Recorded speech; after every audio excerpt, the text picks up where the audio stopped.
तो दोस्तों अब बात कर लेते हैं वर्तमान में कांग्रेस के अध्यक्ष पद के कितने दावेदार हो सकते हैं और कितने दावेदार अब तक सामने आए हैं और उनका दावा अशोक गहलोत के सामने कहां तक ठहरता है, कितना मजबूत साबित होगा। बेहद दिलचस्प है ये विश्लेषण। आइए इसे भी समझने की कोशिश करते हैं। तो आइए जान लेते हैं कि अशोक गहलोत को वो कौन से कांग्रेस नेता हैं जो अध्यक्ष पद के लिए चुनौती दे सकते हैं। उनमें जो सबसे पहला नाम सामने आ रहा है वो है कांग्रेस के नेता शशि थरूर। दूसरा नाम जो सामने आ रहा है वो है दिग्विजय सिंह। तीसरा नाम जो संभावित है वो है कमलनाथ। इसके अलावा भूपेश बघेल और मुकुल वासनिक का नाम भी चर्चाओं में है। तो आइए एक बार देख लेते हैं कि अशोक गहलोत के सामने इन नेताओं के दावे कितने मजबूत हैं और कहां ठहरते हैं। सबसे पहले बात कर लेते हैं शशि थरूर की। शशि थरूर ने भी अध्यक्ष पद के लिए नॉमिनेशन भरने के संकेत दिए हैं। वे साउथ इंडिया से आते हैं, ऐसे में हिंदी बेल्ट पर उनकी पकड़ नहीं है।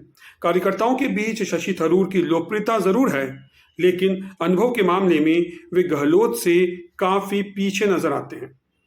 थरूर का सबसे माइनस पॉइंट जो है वो ये है कि वो G23 नेताओं से उनका जुड़ाव है। इसके बाद कमलनाथ की भी दावेदारी सामने आ सकती है।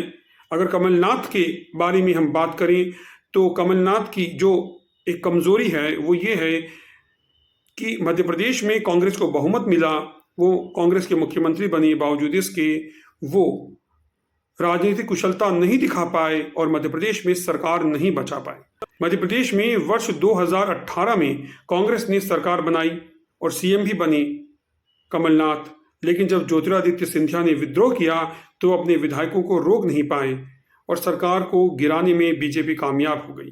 ऐसे में सवाल यह है कि क्या कांग्रेस एक ऐसे नेता पर अब दाव लगाना चाहेगी अध्यक्ष पद के लिए जो अपनी ही सरकार को न बचा पाया हो, क्योंकि इस वक्त कांग्रेस जिस दौर से गुजर रही है वहां उसको एक ऐसे रणनीतिकार नेता की अध्यक्ष के रूप में जरूरत है जो अपने खिलाफ यानी कांग्रेस के खिलाफ होने वाली तमाम साजिशों को विफल करने की जादुई कला में माहिर हो, और अशोक गहलोत इसके जादूगर माने जाते हैं। बात कर लेते हैं भूपेश बघेल की। भूपेश बघेल छत्तीसगढ़ के मुख्यमंत्री हैं, लेकिन जो माइनस पॉइंट है भूपेश बघेल का वो ये है कि राष्ट्रीय राजनीति में उनका कोई बड़ा दखल नहीं रहा है। वो कांग्रेस के नेता तो हैं, लेकिन राष्ट्रीय राजनीति में वो एक बड़े नेता के रूप में स्थापित नहीं हुए हैं। अनुभव भी प्रदेश कांग्रेस संगठन में ही उनका अधिक रहा है और कांग्रेस की लहर में 2009 का लोकसभा चुनाव वो हार गए थे। क्लीन इमेज और मुख्यमंत्री होने का तो उन्हें अनुभव है, लेकिन नेशनल लेवल पर लीडरशिप के जो तेवर हैं वो उनमें कम ही नजर आते हैं। अब एक और बड़ा नाम जो दावेदारी पेश कर सकता है और संकेत भी दे रहा है वो हैं मध्य प्रदेश के पूर्व मुख्यमंत्री और कांग्रेस के दिग्गज नेता दिग्विजय सिंह। लेकिन दिग्विजय सिंह की जो कमजोरी है, जो माइनस पॉइंट है, वो ये है कि दिग्विजय सिंह कांग्रेस में सर्वमान्य नहीं है, यानी कांग्रेस के सभी नेताओं से उनके अच्छे संबंध नहीं हैं। हालांकि वो 2 बार मध्य प्रदेश के मुख्यमंत्री रह चुके हैं, लेकिन अपने विवादित बयानों के कारण भी काफी चर्चा में रहते हैं। संगठन पर उनकी पकड़ तो अच्छी है, कई प्रदेशों में उन्होंने काम भी किया है और भारत जोड़ो यात्रा से पहले ही वो काफी सक्रिय रहे मध्य प्रदेश में भी, लेकिन भारत जोड़ो यात्रा से पहले गांधी परिवार से वो कुछ दूर हो गए थे। राष्ट्रीय स्तर पर भी वे सर्वमान्य होंगे इसके आसार कम ही दिखाई देते हैं। ऐसी स्थिति में दिग्विजय सिंह का यह माइनस पॉइंट उनके सामने कांग्रेस का अगला अध्यक्ष बनने की राह में बड़ा रोड़ा खड़ा करता है। इसके अलावा कुछ और नेता हैं कांग्रेस के जो काफी बड़े और दिग्गज नेता हैं, गांधी परिवार के काफी करीबी भी हैं, लेकिन इन नेताओं की उम्र इस वक्त उनके आड़े आ रही है। इसमें नाम आता है पूर्व केंद्रीय मंत्री सुशील शिंदे का, जो करीब 82 वर्ष के हैं। कांग्रेस को अनुभवी और अपेक्षाकृत कम उम्र के चेहरों की तलाश है, इसलिए सुशील कुमार शिंदे अध्यक्ष पद की दौड़ से बाहर हो जाते हैं। मल्लिकार्जुन खड़गे भी गांधी परिवार के काफी करीबी नेता हैं और काफी दिग्गज और जानी मानी नेता हैं। कांग्रेस के लिए उन्होंने वर्षों तक काम किया है, दक्षिण में उनकी अच्छी पकड़ है, लेकिन प्रॉब्लम भी यही है कि वो दक्षिण भारतीय हैं, जबकि कांग्रेस को उत्तर भारत में अपनी पकड़ मजबूत करनी है और हिंदी पर उनकी कमांड नहीं है। और एक उम्र भी बड़ा फैक्टर है। हालांकि वो काफ़ी एक्टिव नज़र आते हैं 81 बरस की उम्र में भी, लेकिन उम्र एक बड़ा फैक्टर है, क्योंकि कांग्रेस इस वक्त एक अपेक्षाकृत युवा नेता की तलाश कर रही है।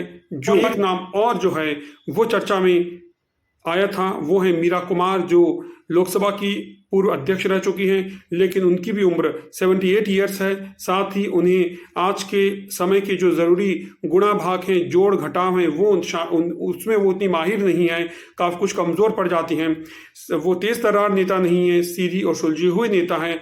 तो एक ऐसे राजनीतिज्ञ जो कांग्रेस की वर्तमान चुनौतियों से पार पा सके, इस वक्त उसकी ज़रूरत है कांग्रेस को। और ऐसी स्थिति में मीरा कुमार का जो सादगी भरा व्यवहार है, जो उनका सादगी भरा व्यक्तित्व है, वो इस राह में रोड़ा बन सकता है।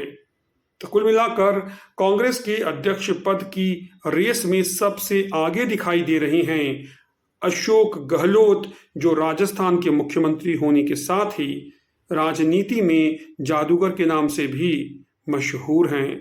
तो ये जादूगर गांधी परिवार की पहली पसंद है।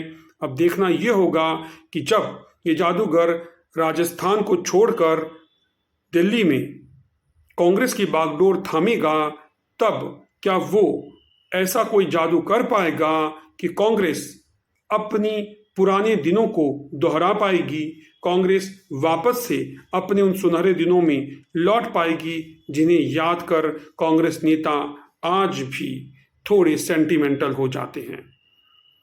और एक और चुनौती जो उन्हें कांग्रेस के अध्यक्ष पद पर आने के बाद अशोक गहलोत के सामने आएगी, वो है सचिन पायलट की चुनौती, क्योंकि राजस्थान की बागडोर जादूगर छोड़ना नहीं चाहते और सचिन पायलट अब किसी भी स्थिति में राजस्थान का मुख्यमंत्री बनना चाहते हैं। ये राजनीति भी बेहद दिलचस्प है, इस पर चर्चा करेंगे हम अगले वीडियो में। इस वीडियो में फिलहाल इतना ही, मुझे दीजिए इजाज़त। लेकिन अगर आपको ये वीडियो पसंद आया हो तो इस वीडियो को लाइक ज़रूर करें, शेयर करें, कमेंट करें और बेल आइकन को दबाएं। चैनल को सब्सक्राइब करना ना भूलें, ताकि आपको नोटिफिकेशंस मिलते रहें और हमारा और आपका ये रिश्ता यूं ही बना रहे। तो फिलहाल सोशल वॉइस ऑफ इंडिया में इतना ही, मुझे दीजिए इजाज़त। नमस्कार।